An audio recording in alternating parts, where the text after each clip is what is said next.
বিয়েবাড়ি মানেই হই হুল্লোড়, আড্ডা আর পুরনো বন্ধুবান্ধব আত্মীয়দের সাথে আরও একবার করে রিইউনিয়ন বলতে পারো।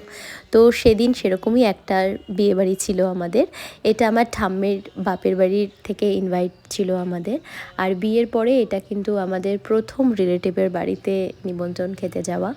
আর যেহেতু 1 ঘন্টার রাস্তা ছিল, নিশিগঞ্জে ছিল, কোচবিহার থেকে যেতে হতো, তাই কিন্তু পুরো একদম জ্যাকেট ট্যাকেট পরে যেতে হয়েছিল, রাস্তায় প্রচণ্ড ঠান্ডা ছিল। আর ফাইনালি 1 ঘন্টা ওয়েট করার পর আমরা পৌঁছে গেলাম বিয়ের ভেন্যুতে। সেখানে গিয়ে দেখি আমার মা বাবা আমার জন্য ওয়েট করছে। আর এটা ছিল আমার ঠাম্মার ভাইজির বিয়ে, মানে আমার বাবার কাজিনের বিয়ে। তো বলতে পারো সবার সাথে আরও একবার করে দেখা সাক্ষাৎ। তোমরা কম বেশি সবাই জানো আমার বিয়েটা কিভাবে হয়েছে, তাই আত্মীয় স্বজন কেউই কিন্তু আমার বরকে দেখেনি। তাই আমার মা পিসি মিলে এক এক করে সবার সাথে পরিচয় করে দিচ্ছিল। আর এই দাদুরা কেউই আমাদের কিন্তু রিসেপশনের অনুষ্ঠানে যেতে পারেনি।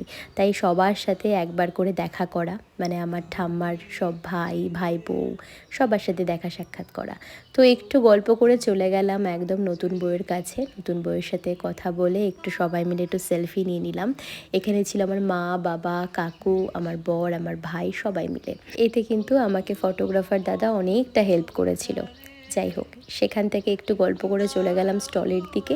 স্টলে ছিল চিকেন পাকোড়া, ফুচকা, কফি, পান। তো প্রথমে আমরা চিকেন পাকোড়া নিয়ে নিলাম, বাবা এগিয়ে দিল।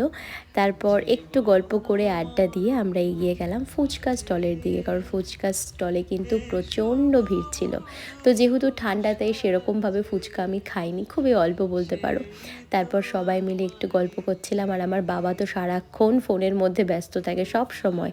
আগে ছোটোবেলায় আমি একটু ফোন ঘাঁটলে বলতো এত কিসের ফোন ঘাঁটিস, আর এখন বাবা মারাই ফোন নিয়ে সবসময় ব্যস্ত, সারাক্ষণ ফেসবুক, ইউটিউব, নাটক এসব নিয়ে।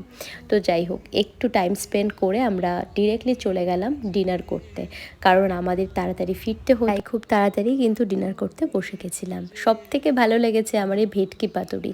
এখনকার দিনে এত ভালো ভেটকি মানে পাওয়া যায় না বললেই চলে। তো যাই হোক, একটু খাওয়া দাওয়া করে আমার দাদুকে টাটা বলে দিচ্ছিলাম, কারণ আমাদের ফাইনালি বাড়ি ফেরার টাইম হয়ে গেছিলো। সারা বছর সবার সাথে দেখা হয় না, তাই হঠাৎ করে বিয়ে বাড়ি, অনুষ্ঠান এসবেই কিন্তু আত্মীয় স্বজনের সাথে আরও একবার করে দেখা সাক্ষাৎ করা। লাস্ট আমি এসেছিলাম 4 বছর আগে এখানে বাবার সাথে, আর এখন একবারে বিয়ের পর এলাম, তাই সবাই কিন্তু এগিয়ে দিতে গেট অবধি চলে এসেছিল। যাই হোক, অনেকটা আড্ডা হলো, মজা হলো। তবে ফেরার সময় কিন্তু আমাকে এভাবেই ফিরতে হয়েছিল শাড়ি পরা থাকলেও, কারণ এটাই আমার কমফোর্ট জোন বলতে পারো। আর আমি সবসময় আমার কমফোর্টটাকেই কিন্তু বেস্ট অপশন হিসেবে বেছে নিই।